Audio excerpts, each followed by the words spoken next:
Hello everybody, once again welcome back to our channel. Today we are going to discuss merits and demerits of indirect tax. We already covered in previous video merits and demerits of direct taxes, so you can check out there. And today we are going to discuss merits and demerits of indirect taxes. So let's begin it. So first in merit क्या होगा indirect tax का is convenient. So direct taxes are imposed on production, sales and movement of goods and services. So क्या होता है direct tax किस पे impose होता है? प्रोडक्शन पे. जो प्रोडक्शन होता है सेल होती है, एंड जो movement of goods and services जो मूवमेंट होता है इम्पोर्ट एंड एक्सपोर्ट उस पर लगता है. ठीक है. These taxes include in prices. ज़्यादा करके ये किस में रहता है? प्राइजेस पे रहता है. Are paid only on purchase of a commodity और इन्जॉयमेंट ऑफ अ सर्विस. जो सर्विस की हम इन्जॉयमेंट करते हैं, मतलब सर्विस का फ़ायदा उठाते हैं, उस चीज़ पे लगता है.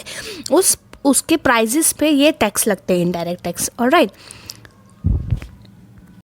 सो सेकेंड मेरिट क्या है? No tax evasions. The consumer have to pay these taxes because the indirect tax is mixed up with the price of the commodity which is purchased by the people. So इसमें क्या होता है कि वो taxes product पे ही लगा रहता है, प्रोडक्ट के प्राइजेस पे लगा रहता है, तो इसलिए हमें क्या करना पड़ता है? नो टैक्स एवेशन होता है इसमें. ठीक है. वो जो लोग परचेस करते हैं उसी चीज़ पे लगा रहता है, इसलिए हमें उसकी ज़रूरत नहीं पड़ती. ठीक है.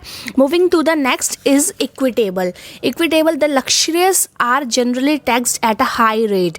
जो लक्जरियस होगी वो ज़्यादा रेट ऑब्वियसली पे करेगी as compare to basic necessities.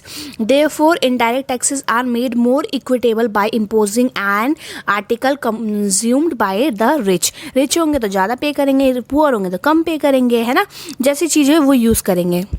Moving to the another is flexibility. Indirect taxes can be varied according to the needs of the state. When government feels it necessary to increase its revenue, it increases taxes. जब government को लगता है कि revenue बढ़ना चाहिए country के अंदर, तो वो क्या करते हैं? टैक्सेस को बढ़ा देते हैं. ठीक है. Wide coverage. Indirect taxes have a wide coverage. बहुत ज़्यादा कवरेज है इसकी. मेजॉरिटी ऑफ द प्रोडक्ट्स और services are subject to indirect taxes and the consumer और यूज़र ऑफ सच प्रोडक्ट्स और services have to pay this taxes.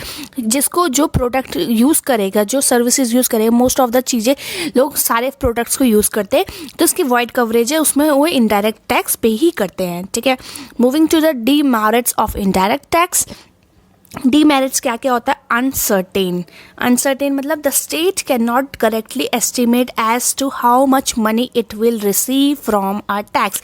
Further impose of a tax will increase price of a commodity which will lead to fall in its demand. So जो state होता है वो estimate नहीं कर पाता है कि कितना पैसा रिसीव हो रहा है मैं टैक्स के थ्रू.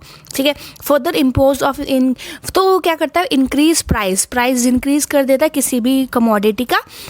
उससे क्या हो जाती है? जो डिमांड भी है वो भी बढ़ जाती है टैक्सेस की. Right. High cost of collection. Indirect taxes fails to satisfy the principle of economy. The government has to set up elaborate machinery to administrate indirect. So जो स्टेट के गवर्नमेंट्स, जो स्टेट के वो होते हैं वो फेल हो जाते हैं उसको कैलकुलेट करने में. सो गवर्नमेंट ने क्या करा है? वो एक मशीनरी यूज़ करते हैं इनडायरेक्ट एडमिनिस्ट्रेट इनडायरेक्ट टैक्सेस को क्या बोलते हैं वो करने के लिए, एस्टिमेट करने के लिए. ठीक है. नेक्स्ट आ जाता है हमारा increase in inequalities. Generally the indirect taxes are regressive in nature and the rich and the poor have to pay the same rate of indirect taxes और on certain commodities of mass consumption. So क्या होता है कि products में जो taxes लगता है वो तो इक्वली लगता है, जो चाहे अमीर हो गरीब हो, जो प्रोडक्ट बाई करेंगे तो वो डायरेक्ट मतलब इनडायरेक्ट टैक्सेस उसी टैक्स के साथ ही वो बाई करेंगे. ठीक है.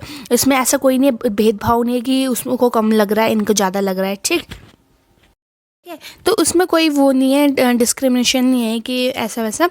अब नेक्स्ट है फोर्थ वाला कि कॉज इन्फ्लेशन. ये डीमेरिट है किस चीज़ का? इनडायरेक्ट टैक्स का. The indirect taxes are inflationary in nature. The tax charge on goods and services increase their prices. ठीक है. तो जो इनडायरेक्ट टैक्स वो क्या होते हैं? इन्फ्लेशनरी होता है नेचर के, उसका नेचर ऐसा होता है. और जो टैक्स चार्ज होता है वो गुड्स और सर्विसेज में होता है अकॉर्डिंग टू देयर प्राइस. ठीक है, तो ये भी एक डीमेरिट है किस चीज़ का, इनडायरेक्ट टैक्स का। आई होप अब आपको वीडियो समझ में आ चुकी होगी, आपको मेरिट्स एंड डीमेरिट्स बिल्कुल क्लियर हो चुकी होंगी क्या क्या होते हैं। And if you are new this channel, please don't forget to subscribe my channel and please check out the link below in the description box, and thank you for watching. Bye bye.